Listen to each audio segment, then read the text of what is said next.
The wine was the color of old bruises, and Elias Croft raised his glass with a smile that had taken 27 years to perfect. Around the feast hall of the Orvaleth Ascendancy, 300 alien dignitaries clinked their own chalices against stems of carved bone. The hall's vaulted ceiling rose 40 meters above the obsidian table. Hung with banners stitched from the pelts of extinct species, the Ascendancy had consumed on its way to galactic prominence. Crystal chandeliers cast prismatic light across a table that stretched the full length of the chamber, and every seat was filled with an Orvaleth noble, their elongated frames draped in ceremonial silks, their four-fingered hands gesturing with the lazy confidence of a civilization that had never once been made to answer for anything. Croft did not drink. He never drank their wine. 27 years on this world, and not a single drop had passed his lips. The Orvaleth thought it was a charming human eccentricity, a cultural quirk they found amusing the way one finds a pet's refusal to eat from a particular bowl amusing. They had no idea it was a discipline born from watching 47 people die.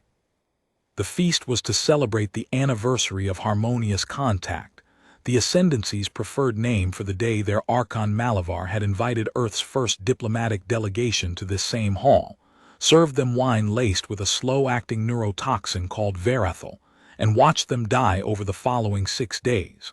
47 diplomats, 14 children, brought as a gesture of good faith because Earth had believed peace was possible. The youngest had been 4 years old. The Orvaleth had called it a demonstration of hierarchy. They had filmed the dying and broadcast it across their empire as entertainment programming that ran for 11 consecutive days, with commentary and audience participation segments. The children's names had been used as punchlines in court satire for a decade afterward. A composer named Vethali had written a symphonic suite inspired by the sounds the dying made. It had won the Ascendancy's highest artistic honor. Earth had sent a formal protest. The galactic community had issued a statement of concern, and the Ascendancy had responded by appointing Croft, a junior attaché who had survived by sheer chance, having declined the wine due to a sulfite allergy, as Earth's permanent ambassador, a position they considered decorative, a joke appointment for a joke species. That had been 27 years ago. Croft set down his untouched glass and watched the Archon's grandson, Malavar III, rise to deliver his toast. The young Archon had the same languid contempt as his grandfather, the same habit of pausing mid-sentence to let his audience appreciate the privilege of hearing him speak.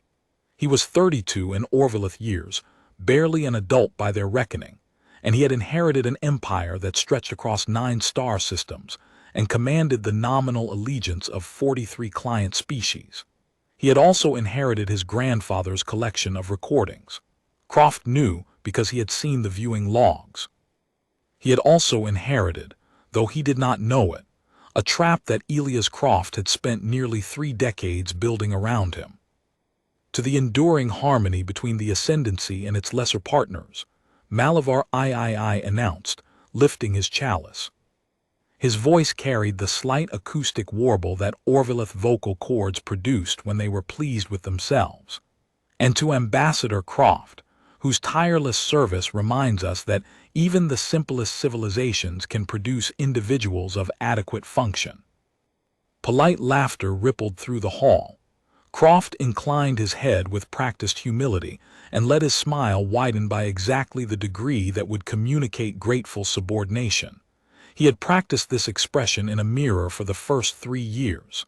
After that, the muscles had memorized it. Beneath the table, his left hand pressed a sequence of 3 contacts on the device strapped to his inner wrist. The signal traveled at the speed of light through the Ascendancy's own communications infrastructure.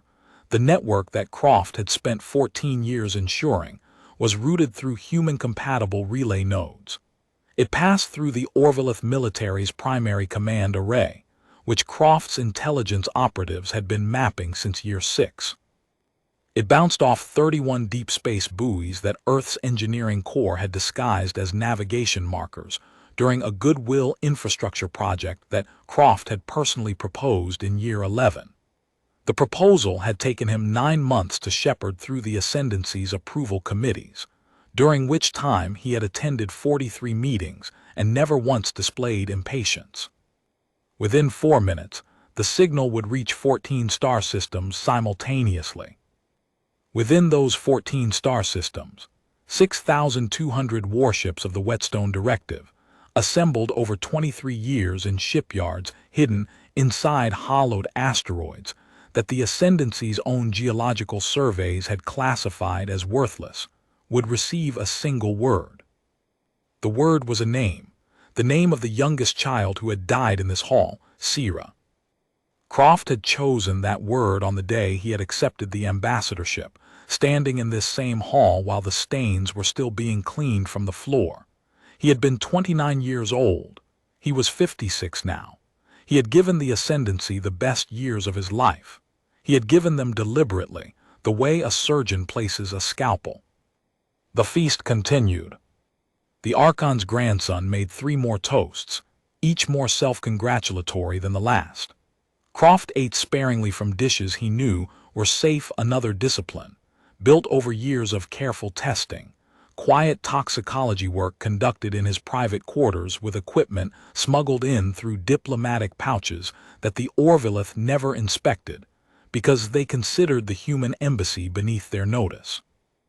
He had been poisoned twice in 27 years, both times by low-ranking Orvaleth courtiers testing whether the human ambassador could be killed casually. The first had been in year 4, a dermal contact toxin applied to the handle of his dining utensils. The second had been in year 13, a respiratory agent introduced through his quarters' ventilation system. Both times he had survived because he had built immunity protocols for every toxin in the Ascendancy's pharmacological registry, a registry he had accessed in year 3 by befriending the Ascendancy's chief apothecary, an elderly Orvaleth named Duleth who had been lonely and overlooked by the court, and who had been pathetically grateful for Croft's patient attention. Duleth had died in year 9, natural causes. Croft had attended the funeral and delivered a eulogy that had made the apothecary's family weep. He had meant every word of it. Duleth had been kind to him. That kindness had given Croft the toxicological map of the entire Ascendancy, including the molecular structure and metabolic pathway of Varathel itself. The contradiction did not trouble him.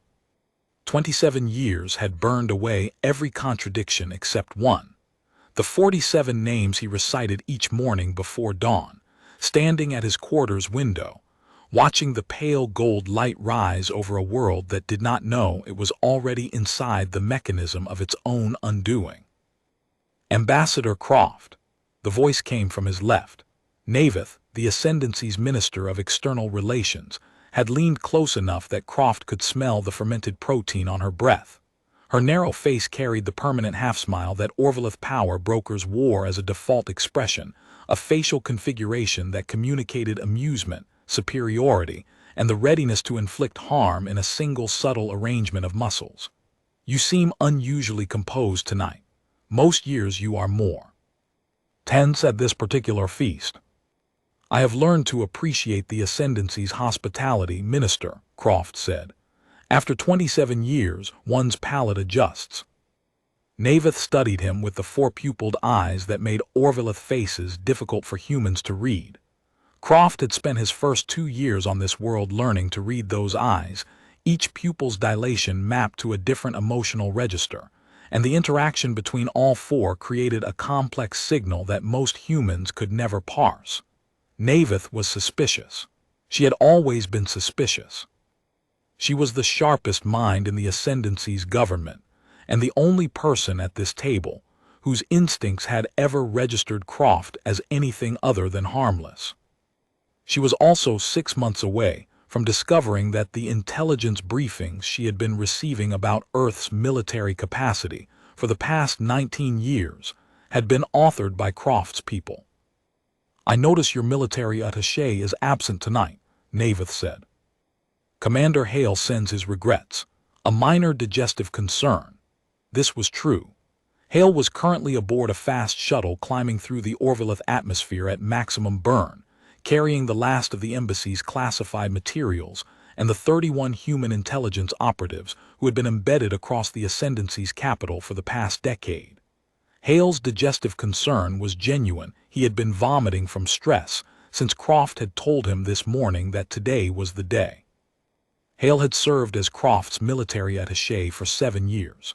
Before that, the position had been held by Commander Reyes, who had served for 9 years and retired to a quiet posting on Mars without ever knowing what the embassy's true function was. Before Reyes, there had been Commander Lim, who had served the first 11 years and who had known exactly what Croft was building because she had helped design the Whetstone fleet's hull specifications. Lim had died 4 years ago. Croft had attended her funeral on Earth, the only time he had returned to his homeworld in 27 years. He had stayed for 18 hours and spoken to no one except Lim's widow, to whom he had said, "She built something that will last."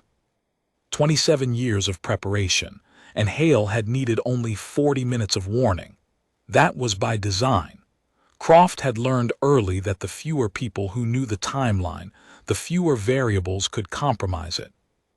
Only 2 people had known the full plan from the beginning: Croft and Director Vasic, Earth's intelligence chief, who had died 11 years ago and passed the knowledge to her successor with a single encrypted file, and the instruction that the file was not to be opened until Croft transmitted a specific phrase. The phrase was, "The ambassador requests a table setting for 47. Croft had transmitted it at dawn this morning. He imagined Director Vasic's successor, a man named Chen, whom Croft had never met, opening the file for the first time, reading the full scope of what had been built over 27 years, and understanding in a single sitting what Croft had lived inside every day since the stains were cleaned from this floor. Navith was still watching him. Croft offered her a plate of candied insects, a delicacy that the Orvaleth considered a sign of cultural sophistication, and that Croft had learned to eat without flinching in year 2. The first time he had eaten one, in the privacy of his quarters, he had gagged for 10 minutes. Now he could consume a dozen while maintaining a pleasant expression and a steady hand. This was a metaphor for everything. "Try the silver ones," he said. "They are excellent this season." Navith took one, her suspicion softening into the reflexive superiority that the Orvaleth wore like armor. She could not conceive of Croft as a threat. No Orvaleth could. This was not because they were stupid. They were, in fact, extraordinarily intelligent, with cognitive architecture that excelled at pattern recognition and strategic modeling. It was because their intelligence operated within a framework that classified humans as fundamentally incapable of long-term planning. The Ascendancy had studied humanity for decades. They had compiled extensive dossiers on human psychology, human governance, human warfare. They knew that human political leadership changed every few years, that human military doctrine shifted with each generation, that human attention spans were short and human memories shorter. They had observed Earth's political cycles, its cultural upheavals, its tendency toward internal division and factional conflict. They had concluded, with considerable data to support it, that humans were a reactive species, capable of impressive bursts of energy, but constitutionally unable to sustain a complex operation across decades. They had been studying the wrong humans. They had been studying humanity as a species. They had not studied Elias Croft as an individual. They had not grasped that a single human, sufficiently motivated and sufficiently patient, could hold a plan in his chest like a second heartbeat for 27 years without ever letting it falter, never once confiding in a lover or a friend, never once getting drunk and letting something slip, never once losing his composure when he walked past the spot in this hall where the children had been laid out in a row while the cameras captured their faces. The first course was served. Croft ate.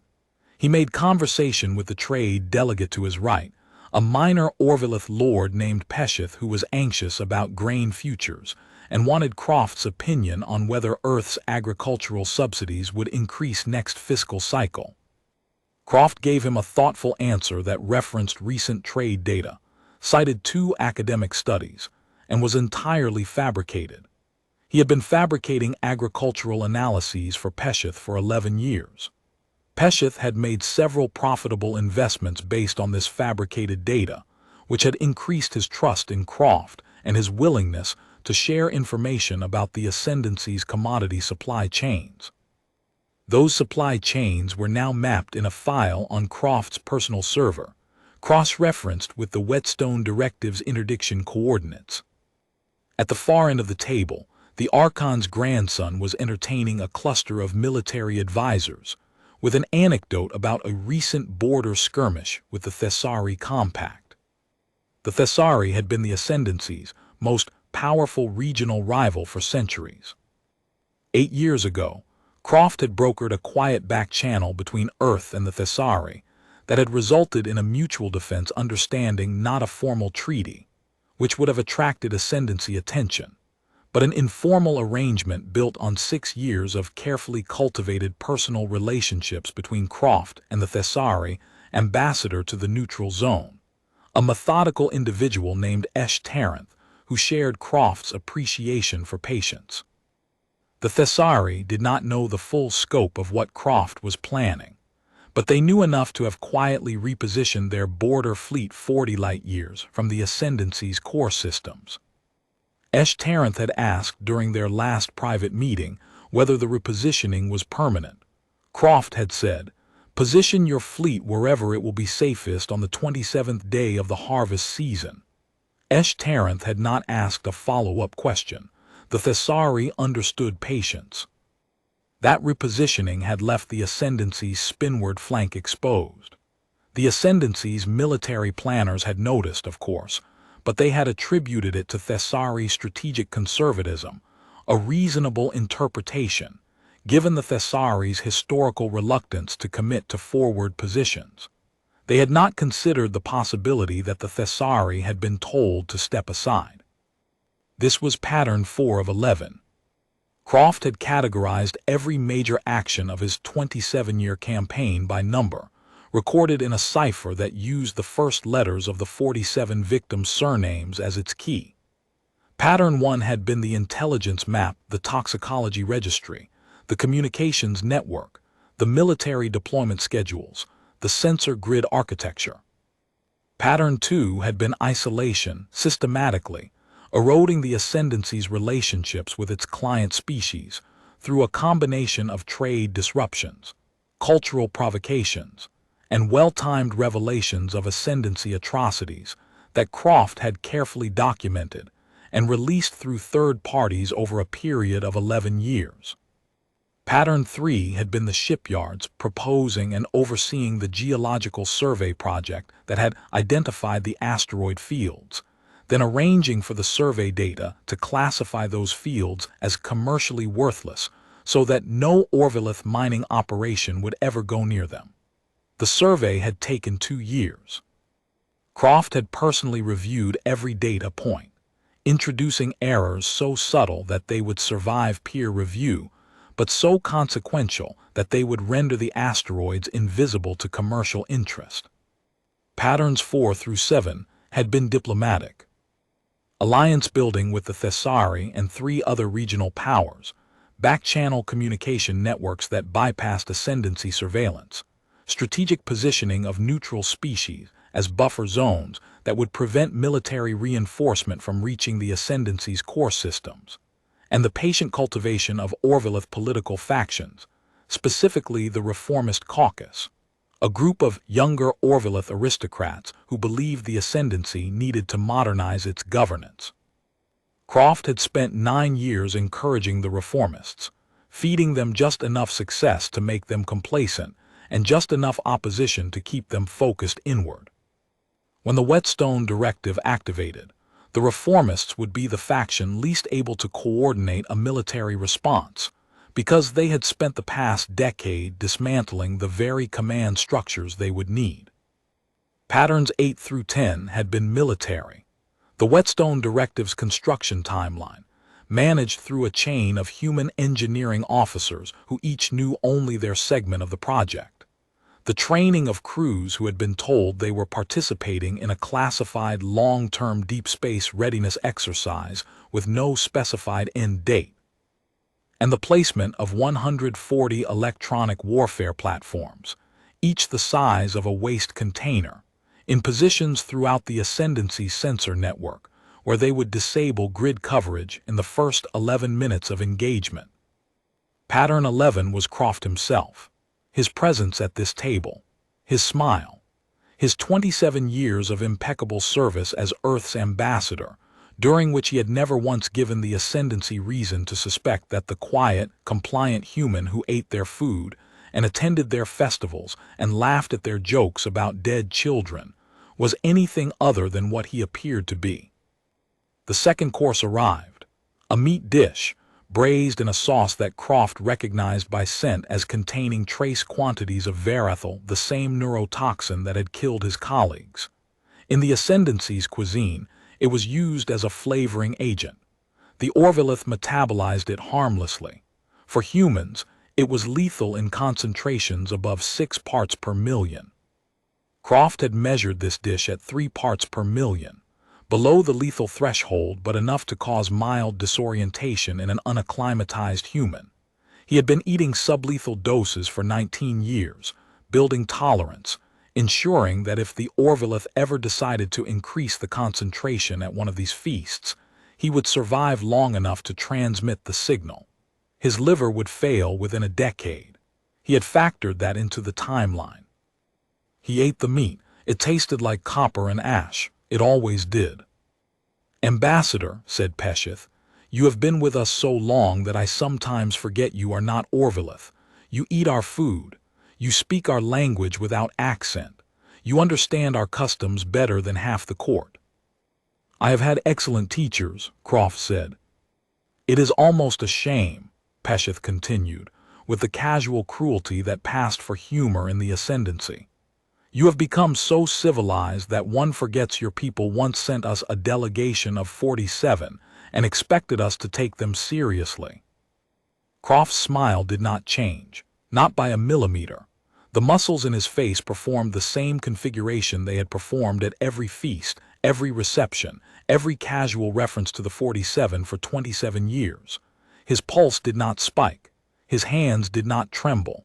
The rage that lived in the marrow of his bones did not flicker across his expression. He had heard variations of this joke 411 times. He had counted. "We learned from that experience," Croft said mildly. "We are slow learners but thorough." Pesheth laughed and returned to his grain futures. Croft checked his wrist device beneath the table. 18 minutes since transmission. The signal had reached the first relay nodes. In the Tessarn asteroid field, 1,400 warships would be receiving their deployment coordinates. In the Keloth drift, another 800. In the Manthek reach, 1,200 more. Across the Orvathi perimeter, the remaining 2,800 were syncing their navigation computers to approach vectors that Croft had calculated using fleet deployment data he had been collecting for 19 years. Across 14 systems, the Whetstone Directive was waking up. Each ship had been built to a specific design philosophy that Croft had outlined in Year 5 and refined every year since. They were not elegant. They were not innovative. They were not the gleaming warships of propaganda hollows. They were brutally functional heavy armor, overlapping weapon systems, redundant power cores, triple-shielded communications arrays, and enough ordnance to glass a continent. They had been built by engineers who understood that their purpose was not to fight a war but to end one before it started. Their hull plating was unpainted. Their interiors were Spartan. Every gram of mass had been allocated to capability, not aesthetics.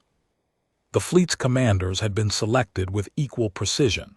Croft had reviewed every candidate personally over 23 years, conducting interviews disguised as academic research visits, cultural exchanges, and trade negotiations. He had chosen officers who shared a single quality, the capacity to execute an order without hesitation and without pleasure. He did not want zealots. He did not want the broken or the grieving. He did not want officers who would gloat or officers who would hesitate. He wanted professionals who would do what needed to be done and then stop. Admiral Thales, the fleet commander, had been his first selection, a woman who had spent 30 years in Earth's defense forces without ever raising her voice. The third course arrived. Croft noted that the Archon's grandson had consumed enough wine to begin telling the story that Croft had been waiting to hear, the family version of the poisoning, the one they told at private feasts when they thought the human ambassador was too far away to hear.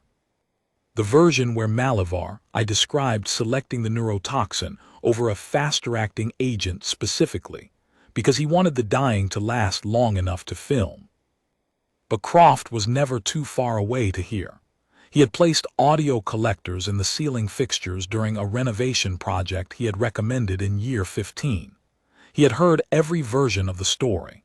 He had cataloged each telling, noting variations in detail, recording the names of courtiers who laughed at specific parts. He had heard Malavar III describe the children's deaths as the funniest part, and his grandfather's decision to use the neurotoxin rather than a faster poison as artistic. He had heard a senior military officer named Kelesh joke that the smallest child had taken the longest to die because the young ones always have more fight. He had filed that remark under Archive Entry 397. 23 minutes since transmission. A door at the rear of the hall opened, and a military aide entered with the kind of controlled urgency that Croft recognized immediately. The aide crossed the hall in long, measured strides and bent to whisper in the ear of Fleet Commander Orvaleth, the Ascendancy's senior military officer. Orvaleth's expression shifted. The four pupils of his eyes contracted simultaneously, the Orvaleth involuntary stress response that Croft had learned to identify in year 1. Orvaleth stood, excused himself with a murmur to the Archon, and followed the aide out of the hall. The first sensor alerts were arriving. Croft took a sip of water. Within the next 4 minutes, 3 more military officials would receive alerts and leave the feast. Croft had modeled this sequence 41 times on paper, walking through every possible variation. The Ascendancy's sensor grid would detect the incoming fleet at the Keloth perimeter first, because that was where Croft's electronic warfare platforms would fail first, deliberately. He had programmed a cascade failure into the jamming sequence that would reveal the fleet in stages, each stage larger than the last, each stage arriving from a different vector. This was not a tactical necessity. The jamming could have held longer. Croft had designed the staged reveal for psychological effect. He wanted the Ascendancy's military leadership to experience the fleet's arrival the way the 47 had experienced the poison, slowly, in stages, each stage worse than the last, each stage eliminating one more possibility of escape. The Keloth detection would show 800 warships. The Tessarn detection, arriving 6 minutes later, would add 1,400. The Orvathi perimeter, 4 minutes after that, would add 2,800. By the time the full count of 6,200 registered on their screens, their fleet commanders would have already exhausted 3 response protocols, each one rendered impossible by a piece of infrastructure that Croft had quietly compromised years ago. Navith was watching the departing officials. Her suspicion had returned. She turned to Croft. "Ambassador, are you aware of any unusual activity in the border sectors?" "I am a diplomat, Minister, not a military analyst," Croft said. "But if there is a disturbance, I am sure your fleet commanders will handle it with their customary efficiency." "Our customary efficiency," Navith repeated, studying him. Something was working behind her eyes, a calculation, a connection forming. She was the smartest person in the Ascendancy's government, and Croft had always known she would be the first to understand. He had planned for that too. "Minister," Croft said, leaning toward her with the body language of a man sharing a confidence, I should tell you something I have been meaning to say for many years. Navith leaned in, drawn by the tone of intimate disclosure. Your wine is exceptional tonight. I have always regretted that my human biology prevents me from enjoying it. Navith blinked. The moment of connection dissolved. She was smart enough to suspect, but not smart enough to believe her suspicion, because believing it would require accepting that she had been wrong about humans for 27 years.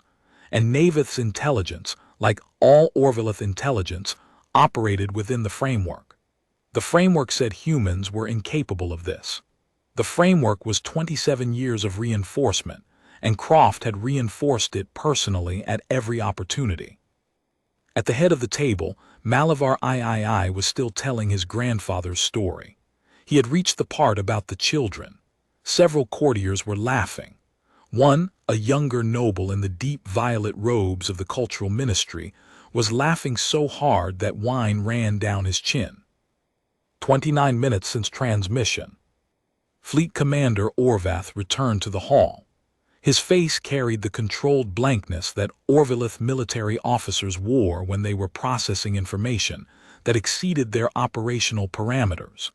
He crossed directly to the Archon's end of the table and spoke into Malavar III's ear. The laughter stopped. Malavar III set down his chalice with a precision that told Croft the young Archon was fighting to control his hands. He stood. The hall went quiet with the swiftness of 300 people realizing simultaneously that something had gone wrong at the level where things do not go wrong. Ambassador Croft. The Archon's voice was flat. My fleet commander informs me that a significant number of vessels have been detected in multiple sectors of our territory. Vessels of human design. How significant, Your Eminence? Croft asked, projecting the mild confusion of a career diplomat confronted with unexpected military news. 6,200 warships, Malavar III said, in 14 systems with weapons charged. A sound moved through the hall, not a gasp, not a murmur, but a collective tightening, the sound of 300 bodies processing the same impossible information simultaneously. 6,200 warships was larger than the Ascendancy's entire active fleet. The Ascendancy's intelligence assessments had credited Earth with a total military capacity of approximately 900 vessels. Those assessments had been authored by an analyst named Korath, who had been receiving supplemental intelligence briefings from a human cultural liaison named Harris, who had been taking direction from Croft since year 8. Harris had been feeding Korath fabricated fleet data for 19 years, calibrated to be close enough to verifiable observation to seem credible, but low enough to ensure the Ascendancy never considered Earth a military peer. The real fleet had been built in the gaps between those fabricated numbers. I am sure there is an explanation, Croft said. The explanation, said Navith, and her voice had gone very cold, is that you have been lying to us for 27 years. Croft looked at her. The smile was still on his face, but something behind it shifted a tectonic movement, the last piece of a mask sliding away after 3 decades of perfect adhesion. The man who looked back at Navith was not the compliant, self-deprecating ambassador who had eaten their food and laughed at their jokes and bowed his head when they mocked his dead colleagues. The man who looked back was the one who had been in the room when the children died. Not lying, Minister, Croft said. His voice had not changed in volume or pitch, but something in its register had dropped into a range that made Navith's pupils contract. Waiting. The hall erupted. Officers shouted for communication links. Courtiers surged toward exits. Aides scrambled for consoles along the chamber walls. The Archon's personal guard, a unit of 12 soldiers in ceremonial armor that was more decorative than functional, formed a perimeter around Malavar III with weapons drawn. Croft did not move. He sat at his place and folded his hands on the table. Your communications array is experiencing intermittent failures, he said, loud enough for the Archon to hear over the chaos. You will find that your secondary and tertiary arrays are also unreliable. This is because the relay infrastructure that your communications depend on was upgraded 12 years ago under a modernization program that I proposed, funded through Earth's cultural development budget, and oversaw personally. The upgraded components contain embedded disruption protocols that activated 9 minutes ago. Malavar III stared at him. The young Archon's face had gone the pale violet that indicated extreme stress in Orvaleth physiology.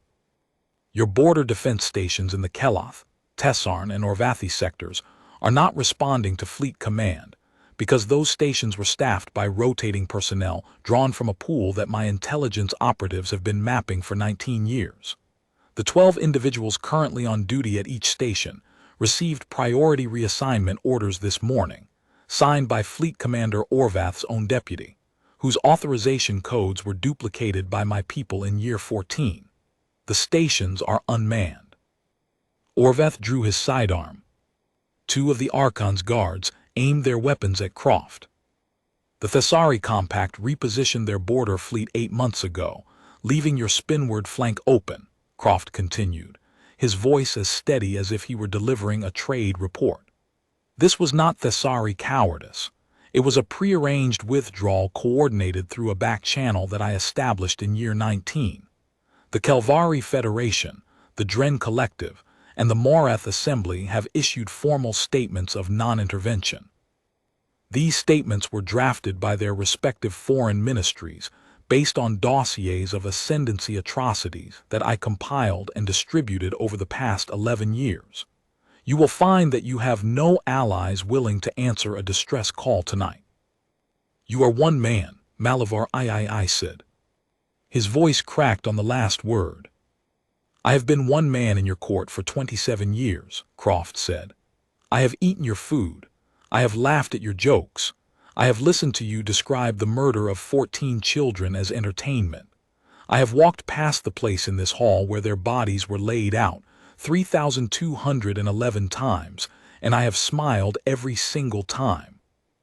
He paused. The hall had gone very still. Even the officers had stopped shouting. Something about the quality of Croft's stillness, the absolute absence of rage, the controlled, metronomic delivery had communicated itself to every Orvaleth in the room. This was not a man losing control. This was a man finishing a job. I was in this room when they died, Croft said. I held the hand of a 4-year-old girl named Sira Okonkwo as the neurotoxin shut down her nervous system over 9 hours. I told her stories to keep her from being afraid. I described animals she had never seen. I told her about snow. She asked me if the snow would make the pain stop, and I said yes, and she died believing that. Nobody in the hall spoke. Your grandfather filmed that, Croft said, looking directly at Malavar III. He broadcast it. Your court wrote songs about it. A composer named Vethali won your highest artistic honor for a symphonic suite inspired by the sounds the dying made.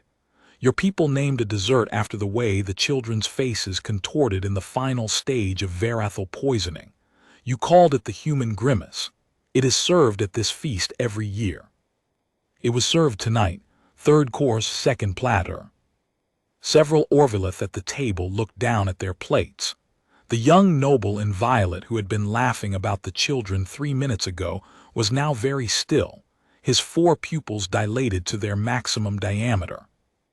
I have eaten it, Croft said. Every year, for 27 years, I have eaten the dessert that mocks the faces of dying children, and I have smiled, and I have said thank you, and I have gone back to my quarters, and I have added 1 more year to the plan. He stood. The guards trained their weapons on his chest. He paid them no attention. The Whetstone Directive is not a fleet, he said. It is an answer. 6,200 warships, 14 systems, simultaneous arrival. Your shipyards at Kethos are surrounded. Your fuel depots at Malaran are blockaded. Your colony worlds in the Tessarn corridor have been interdicted. Your homeworld defense grid is being engaged as I speak by 1,400 vessels that emerged from the Orvathi asteroid field, the same asteroid field that your own geological surveys classified as worthless in year 6. Those surveys were accurate. The asteroids are worthless. The shipyards we built inside them are not. Orvaleth aimed his sidearm at Croft's head. His hand was steady, but his breathing was not. "You can kill me," Croft said. "The directive is autonomous. It does not require my continued existence. It does not require my authorization to proceed. It was designed to operate without a head, because I designed it while sitting in a room where the head of Earth's diplomatic mission had been poisoned at a dinner party. I did not want my plan to have the same vulnerability."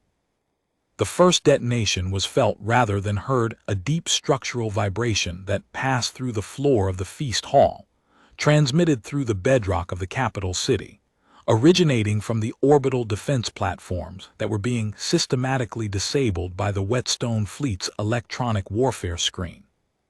"That was your orbital grid," Croft said. "Platform Orval 7, your fleet commander can confirm." Orvaleth checked his communications device. The color drained from his face. He lowered his sidearm half an inch, not a conscious decision, but an involuntary response to the realization that the threat was not the man at the table, but the sky above it.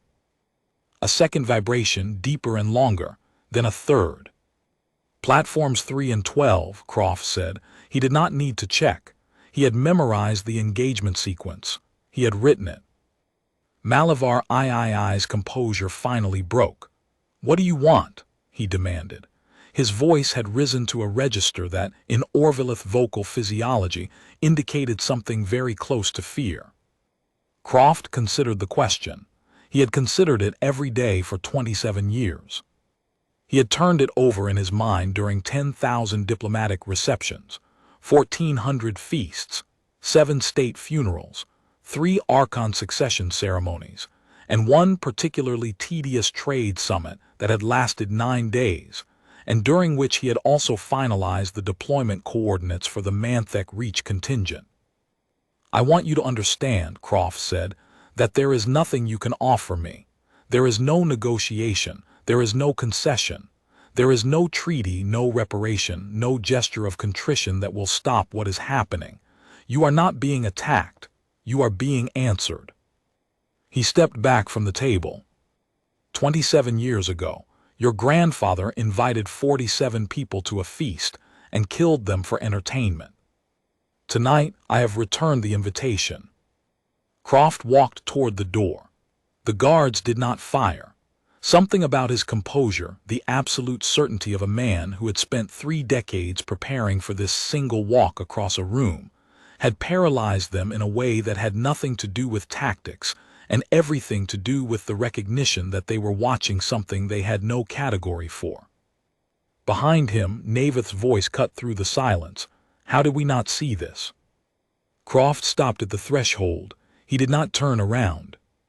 "You saw exactly what I showed you," he said. "A patient, compliant, harmless human who ate your food and drank your water and smiled at your jokes. You saw what you expected to see because you believed that no human being was capable of sustaining a deception for 27 years. He paused. "You were correct about our species in general. You were catastrophically wrong about me in particular." He walked through the door. Outside the feast hall, the corridor was empty.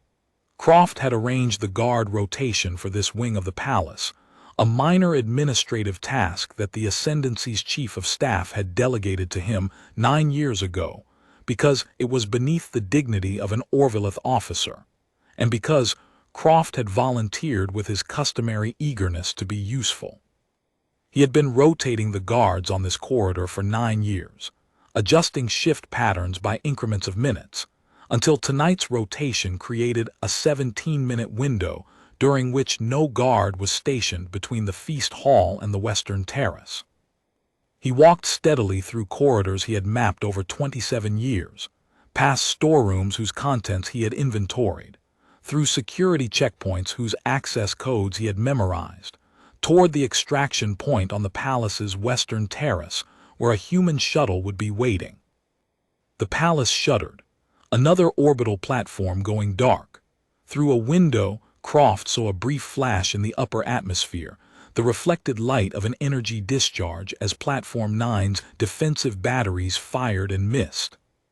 Croft's wrist device vibrated with incoming status reports. He read them as he walked. Tessarn Sector. Whetstone Group Alpha had engaged the Ascendancy's Second Fleet. The engagement had lasted 4 minutes. The Second Fleet had surrendered after its flagship's command systems were disabled by electronic warfare protocols embedded in the navigation software update that Croft had facilitated through the Joint Technology Exchange Program in year 17. The update had been in the Second Fleet's systems for 10 years. It had passed every security audit because the Ascendancy security auditors used detection protocols that Croft's people had helped design. Keloth Perimeter. Whetstone Group Beta had interdicted the Ascendancy's primary fuel depot at Malaran. The depot's defense batteries had fired for 90 seconds before their targeting systems were overridden by command codes, derived from the same authorization credentials that Orvaleth's deputy had been using for 14 years, without knowing they had been compromised. Kethos Shipyards.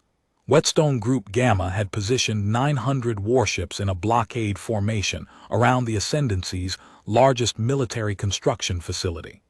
The shipyard's 340 unfinished vessels, the Ascendancy's next-generation fleet, intended to cement their military dominance for the coming century, were locked in their construction berths with their drive cores cold. The shipyard's commander had attempted to initiate an emergency scuttling protocol to prevent the unfinished hulls from being captured. The protocol had failed because the scuttling codes had been changed 6 months ago during a routine security update that Croft's operative in the shipyard's administrative office had processed. Manthek Reach. Whetstone Group Delta had deployed across the Ascendancy's 6 colony worlds, establishing orbital interdiction zones. No shots fired. No shots necessary.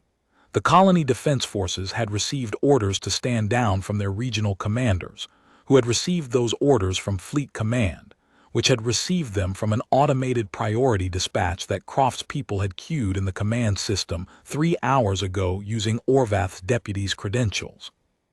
14 systems, 29 minutes from signal to full deployment. Every action precisely where Croft had projected it would be, within tolerances he had established and refined over 23 years of observation, calculation, and relentless patience. He reached the western terrace. The sky above the capital was bright with the particular quality of daylight that the Orvaleth homeworld produced, a pale gold filtered through a thin atmospheric layer that scattered short wavelengths differently than Earth's. Croft had watched this sky every morning for 27 years. He knew its moods and its colors and its seasonal shifts. He had grown familiar with it in the way that prisoners grow familiar with the walls of their cells. The shuttle was waiting. Commander Hale stood at the ramp, his face gray with exhaustion and relief. Ambassador. The extraction team reports all 31 operatives aboard and accounted for. No casualties, no interceptions. Croft nodded. He climbed the ramp without looking back at the palace. He had looked at it enough. Inside the shuttle, he sat in the forward compartment and strapped in. The craft lifted, its engines pushing hard through the atmosphere. Through the porthole, Croft watched the capital city shrink, its spired architecture, its ceremonial plazas, its feast halls and concert venues and galleries built over the bones of lesser civilizations.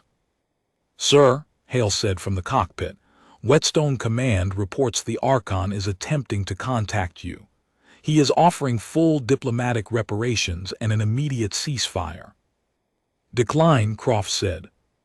"He is offering to surrender the individuals responsible for the original poisoning, the surviving architects of the demonstration." "All of them are dead," Croft said. "Malavar I died 6 years ago. His chief chemist died in year 12. The feast master who prepared the wine died in year 20. The cameraman who operated the primary recording unit died in year 23. I attended all of their funerals. I delivered eulogies at 2 of them. Hale was quiet for a moment. Then who is this for? Croft looked at him. The shuttle was climbing through the upper atmosphere now, the sky outside transitioning from pale gold to the dark blue of near space. Below, on the surface they were leaving, the capital's defense systems were going offline one by one, as the Whetstone fleet's electronic warfare screen expanded to cover the entire hemisphere. The 4-year-old girl who died in that hall asked me to describe snow, Croft said. She had never seen it. She had never seen Earth. She had been born on the diplomatic transport during the transit, and she had never set foot on the planet whose flag she died under. Her mother was a cultural attaché named Adiz Okonkwo, and her father was a hydrologist named Martin Okonkwo, and they both died holding her hands, one on each side, and the Orvaleth filmed it from 4 angles. He paused. This is for the fact that they filmed it from 4 angles. The shuttle breached the atmosphere. Ahead, visible through the cockpit canopy, the forward elements of Whetstone Group Alpha were arranged in a formation that blotted out the star's 1,400 warships, each one a blunt-nosed, heavy-armored instrument of calculated response, each one carrying enough ordnance to reduce a city to glass, each one crewed by professionals who had trained for this moment for years, and who would execute their orders with precision and without pleasure. Croft's wrist device continued to deliver reports. The Ascendancy's 3rd Fleet, stationed at the Orvaleth border, had attempted to reposition toward the homeworld. It had been intercepted by a Whetstone screening force that had been waiting at the 3rd Fleet's only viable transit route, a route that Croft had identified as the sole bottleneck in Year 9, when he had served as Earth's observer during a joint navigation survey. The Ascendancy's emergency broadcast system had attempted to issue a general mobilization order. The broadcast had been jammed by the communications disruption protocols.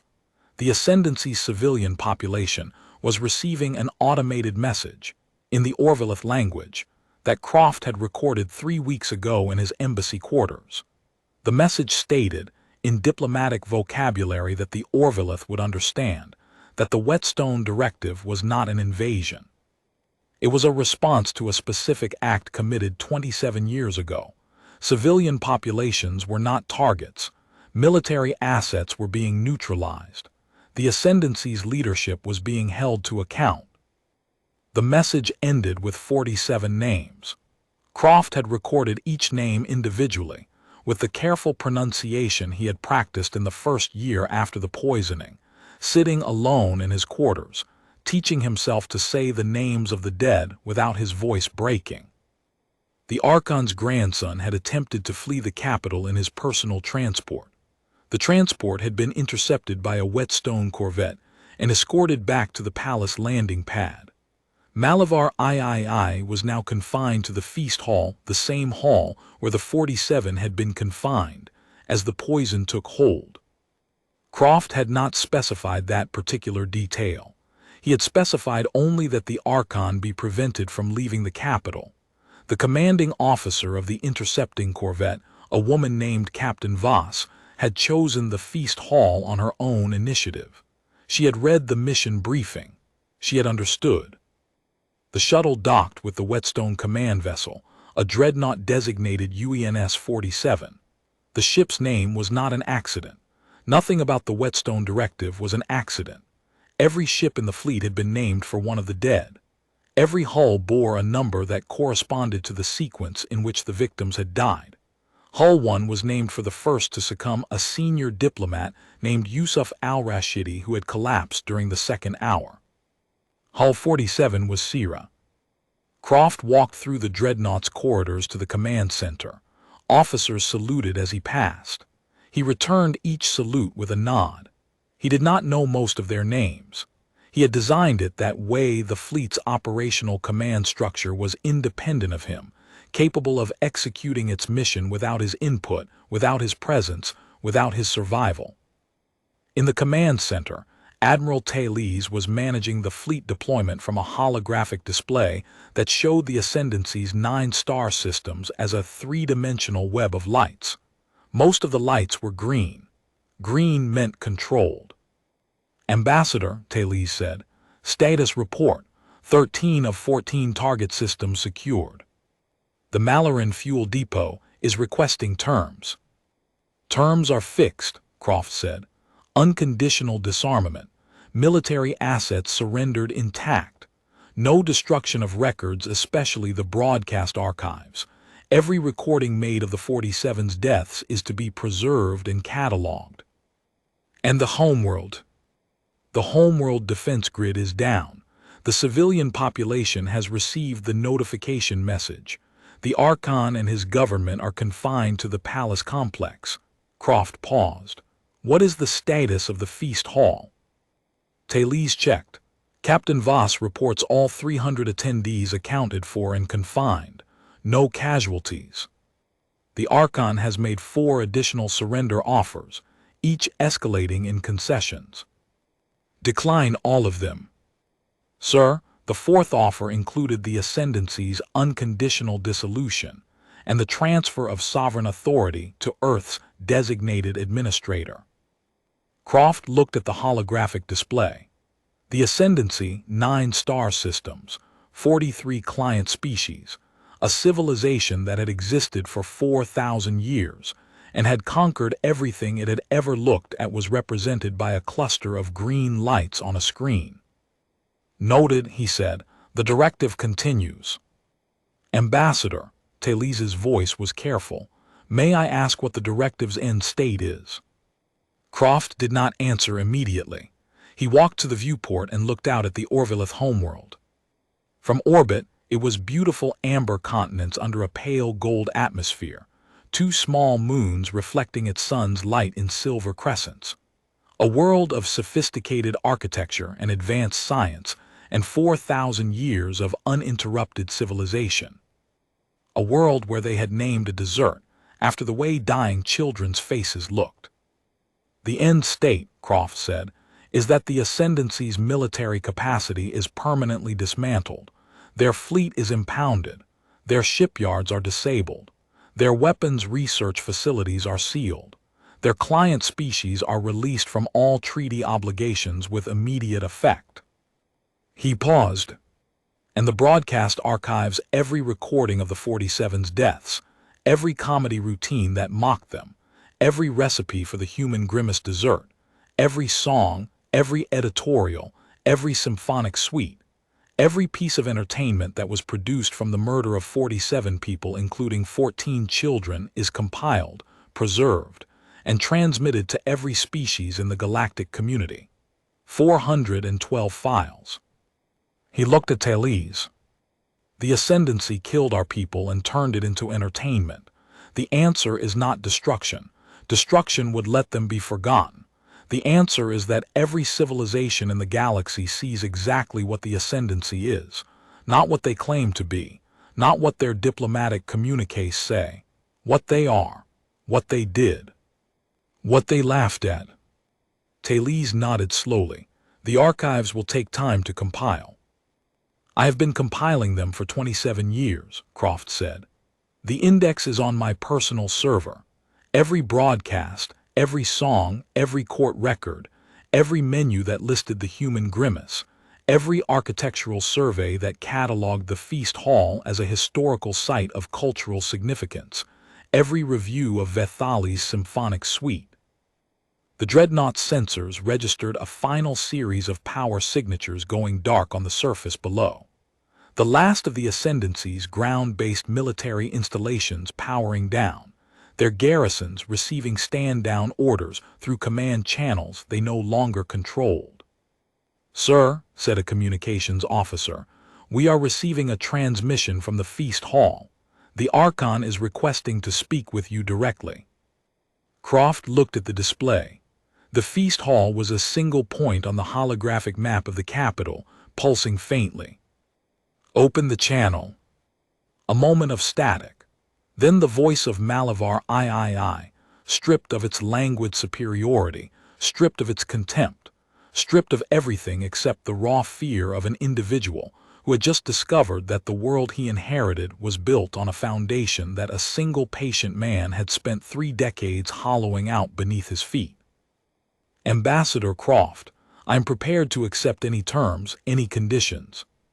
Name them. Croft stood at the viewport, looking down at the world that had been his prison and his project, and his instrument for 27 years. The pale gold light of its sun fell across the command center's deck plating. Your Eminence, Croft said, there are no terms. There is no negotiation. There is nothing you can give me that I have not already taken. Silence on the channel. 27 years ago, your grandfather invited 47 people to a feast. He killed them slowly. He filmed it. He made it entertainment. He named a dessert after the way they died. Croft's voice did not rise. It did not waver. It had the measured cadence of a man reading a verdict that was composed long ago and polished into its final form over 3 decades of patient revision. I accepted the ambassadorship the next day. I sat in your courts. I ate your food. I learned your language and your customs and your weaknesses and your communications protocols and your fleet deployment schedules and your sensor grid architecture and the name and family of every officer in your military chain of command. He paused. I did this because I wanted you to understand that the 47 people your grandfather killed for entertainment were not specimens. They were not curiosities. They were not the punchline of a joke or the subject of a symphony. They were people, and the civilization that produced them was capable of this. He gestured at the viewport, the fleet, the interdicted world, the darkened defense grid, the dismantled military apparatus of a 4,000-year empire, undone in 43 minutes by a plan that had been building for 27 years. Your communications will be restored in 6 hours, Croft said. You will use them to broadcast the archive I have compiled to every species in the galactic community. You will do this because the alternative is that my fleet does it for you, and the editorial commentary they attach will be less charitable than yours. And then, Malavar III's voice was barely audible. And then nothing, Croft said. You will live in a galaxy that knows what you are. Your client species will leave you. Your trade partners will reconsider. Your reputation, which your civilization has spent 4,000 years constructing, will be what it should have been 27 years ago. The reputation of a people who poisoned children at a dinner party and laughed about it. He closed the channel. The command center was silent. Officers looked at their stations. Admiral Taylor stood with her hands behind her back, watching the holographic display as the last green light stabilized. Croft remained at the viewport. Below, the Orvaleth homeworld turned slowly in the pale gold light of its star, beautiful and diminished and utterly exposed. After a long time, Taylor spoke. The fleet is requesting guidance on rotation schedules, sir. We will need to maintain interdiction posture until the disarmament is verified. Standard rotation, Croft said. 6-month deployments. The verification process will take approximately 18 months. I have prepared a detailed timeline. It is on my personal server along with everything else. He turned from the viewport. I would like to be taken to the memorial deck. Taylor nodded. A junior officer escorted Croft through the dreadnought's corridors to a compartment on the ship's lower deck that had been set aside before the vessel was even launched. The room was plain gray bulkheads, standard lighting, no decoration except for a single wall. On the wall were 47 photographs. Croft stood before them. He knew every face. He had recited every name every morning for 27 years, standing at his window on a world that hated him and did not know it should be afraid. He found Sira Okonkwo's photograph, a standard diplomatic file image, the kind taken for passport processing, showing a 4-year-old girl with wide dark eyes and tight curls and a smile that was missing one front tooth. He stood before it for a long time.